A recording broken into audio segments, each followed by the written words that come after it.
So, previously we left the scene at Laban having caught up to Jacob. After all, it was easy for Laban to do. He was unencumbered. He came with a whole bunch of men willing to take down Jacob. He took off. Why?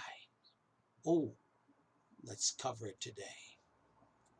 And Laban said to Jacob, Genesis 31:26-30, what hast thou done, that thou hast stolen away unawares to me, and carried away my daughters as captives taken with the sword? Wherefore didst thou flee away secretly and steal away from me? And didst not tell me that I might have sent thee away with mirth and with songs, with tabret and with harp, and hast not suffered me to kiss my sons and my daughters? Thou hast now done foolishly in so doing. Do you realize it is in the power of my hand to do you hurt? But the God of your father spoke unto me last night, saying, take heed that thou speak not to Jacob either good or bad. And now, this is Laban still talking, though thou wouldst needs be gone, because thou sore longest after thy father's house, yet wherefore hast thou stolen my gods? That was verse 30. Let's unpack it. Let's unpack it. See if we can understand exactly what's going on here. But before we unpack it, I would like you to understand something. There was only two things that Laban charged him with. He never brought forth what we read in verse 1, where his sons accused Jacob of taking everything away from them and from Laban. He didn't even bring that up. But he charged them with two things. Number one, you didn't give me a chance to say goodbye and throw a party for you. And number two, you stole away my gods. Now, what's that all about? Jacob wouldn't steal away any idol or god. So in the morning, Laban appeared and spoke to Jacob. To catch the flavor of what he said, in modern English, he asked, why did you go away secretly? Oh, it hit me in the heart. Taking my daughters away like prisoners of war. Laban was thus accusing Jacob to be a thief and a robber. Do you realize that? Who had not only stolen away from him, but had stolen away his goods, his gods, and carried away his daughters against their will. That's what he was accused of. You realize all this was false. Since his daughters went along with Jacob with their free and full consent, they had grown to love him. Furthermore, Laban said that if Jacob had notified him that he was leaving, I might have sent thee away with mirth and with songs, with tabret and with harp. He was saying that he would have sent him away with great fanfare, including a musical band. You know, whether this was a usual custom in this country when friends are parting ways is not very clear. It's not very clear to me, but it definitely seems to be very odd.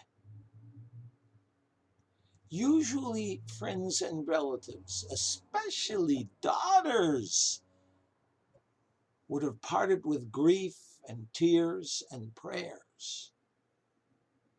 I have a daughter that was slated to go away as a missionary with her 3 sons and her husband,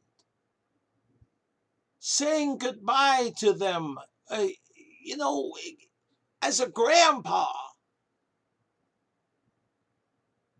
It's very sad. There will be tears shed as they part, and many prayers said, and they will ask a blessing from me. That has not changed. But Laban's behavior was kind of weird. You see, even Laban's sister Rebekah was sent away from that same family about 120 years before that with prayers and blessings. When Laban suggested a parting of ways with partying and merriment and singing and having a band and that shows to me that faith in the Lord had much weakened both in him and his family.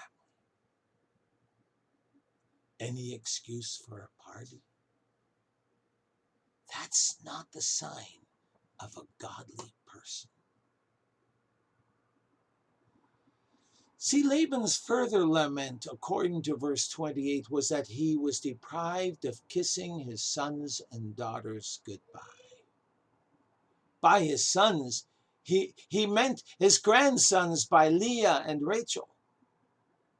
And by his daughters, he meant Rachel and Leah and Dinah, his granddaughter.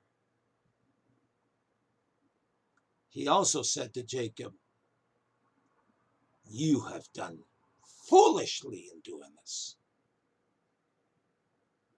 But Jacob knew better. It was wisest to obey God. After all, did God not say, "Leave, go back to Canaan"? Yes, he did. So he was obeying God, wasn't he? Laban further said, "It is in the power of my hand to harm you." Laban's opinion of himself and his well-armed men with him was that he had superior power and strength, making it impossible for Jacob to escape or withstand against him. That would probably have been the case, but God intervened. And what did Laban say? "But the God of your father spoke to me last night, saying, be very careful that you don't speak to Jacob either good or bad." See, Laban's view was to show Jacob his superior power over him, had he not been restrained by Jacob's father's God. Now, why would Laban refer to God as Jacob's father's God or your father's God instead of just plain God? Well, Laban was an idolater. He he he worshipped in idols, as you'll find out in the next verse. and therefore would not acknowledge the God of Jacob as his God also. But Laban had to pay attention to that God, none other than the Lord. See, his little gods never spoke directly to him at all, did they? But God did. Better pay attention. Now, in the last verse for today's session, in verse 30, in today's English would probably say, "It seems you're going because your heart's desire is for your father's house." And then he said, "But why have you taken my gods?" In the King James, it actually is stronger. "Wherefore hast thou stolen my gods?" Now, why would Jacob steal somebody's idols? I don't understand Laban's logic, really. See, as was mentioned previously, possession of the household gods of a father-in-law by a son-in-law was legally acceptable as proof that the son-in-law, that's Jacob, was principal heir. Aha! That's why Laban traveled 600 kilometers to see if he could find them. And maybe kill Jacob when he did find them and take the idols back. He traveled 7 days to get those idols back. My goodness. Laban deteriorated greatly in his faith in the Lord over the last 120 years.